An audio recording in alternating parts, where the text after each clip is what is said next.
Bismillahirrahmanirrahim. Assalamualaikum warahmatullahi wabarakatuh. Alhamdulillahi rabbil alamin. Wassalatu wassalamu ala nabiyyina Muhammadin wa ala alihi wa sahbihi ajmain. Amma ba'du. Kaum muslimin yang dirahmati Allah, sejarah permusuhan antara manusia dan setan bukanlah perkara baru. Permusuhan itu sudah ada sejak awal penciptaan manusia pertama, Nabi Adam alaihissalam. Ketika Allah memerintahkan para malaikat dan iblis untuk bersujud kepada Adam sebagai bentuk penghormatan, semua malaikat patuh kecuali iblis.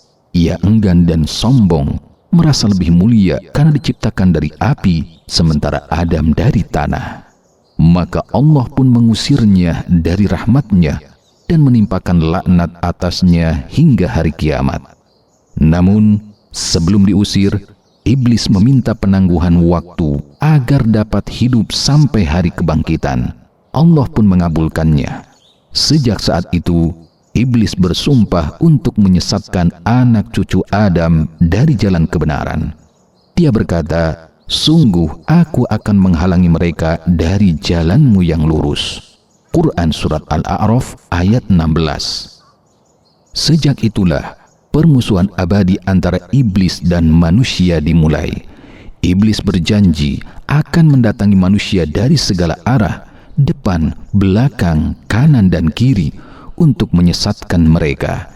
Dia menghiasi keburukan agar tampak indah, menjadikan dosa terasa ringan, bahkan membuat manusia bangga dengan maksiatnya. Akibatnya banyak manusia tertipu olehnya. Sebagaimana firman Allah, A'udzu billahi minasyaitonir rajim. وَلَقَدْ صَدَّقَ عَلَيْهِمْ إِبْلِيسُ ظَنَّهُ فَاتَّبَعُوهُ إِلَّا فَرِيقًا مِنَ الْمُؤْمِنِينَ. Artinya, iblis telah membuktikan kebenaran dugaannya terhadap mereka, lalu mereka mengikutinya kecuali segolongan orang-orang beriman. Quran Surat Saba ayat 20. Semua kerusakan yang terjadi di muka bumi, kekafiran, pembunuhan, perpecahan, perzinahan, terbukanya aurat, mabuk-mabukan, hingga penyembahan berhala, semuanya adalah buah dari tipu daya setan. Ia menjerumuskan manusia sedikit demi sedikit hingga lupa kepada Allah. Maka Allah mengingatkan, يا أيها الذين آمنوا لا تتبعوا خطوات الشيطان. Wahai orang-orang yang beriman, janganlah kalian mengikuti langkah-langkah setan. Quran Surat An-Nur ayat 21. Langkah-langkah setan itu halus, dimulai dari hal kecil.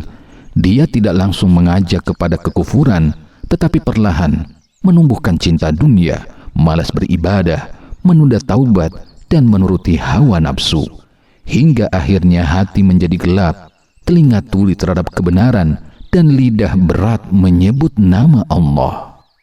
Akan tetapi Allah yang Maha Pengasih tidak membiarkan hamba-hambanya tanpa perlindungan.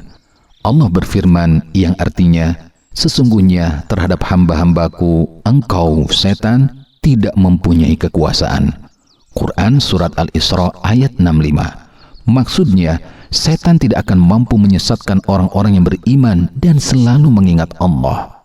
Karena benteng yang paling kuat melawan setan adalah zikrullah dan takwa.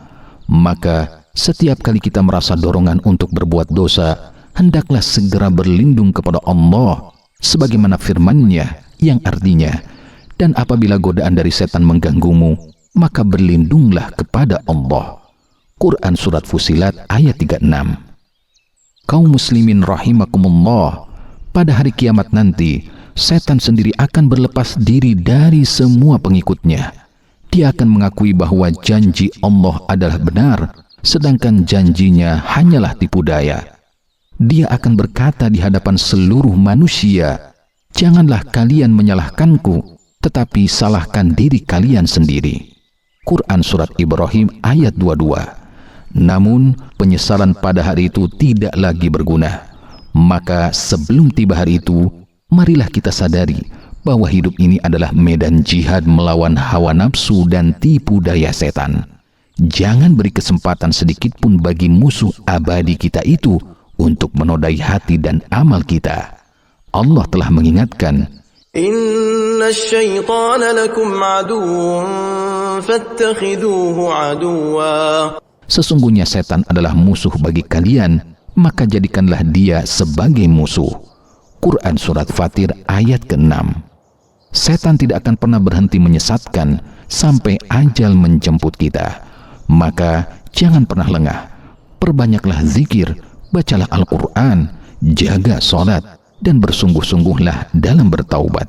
Siapa yang berpegang teguh kepada agama Allah, maka tidak ada setan yang mampu menguasainya.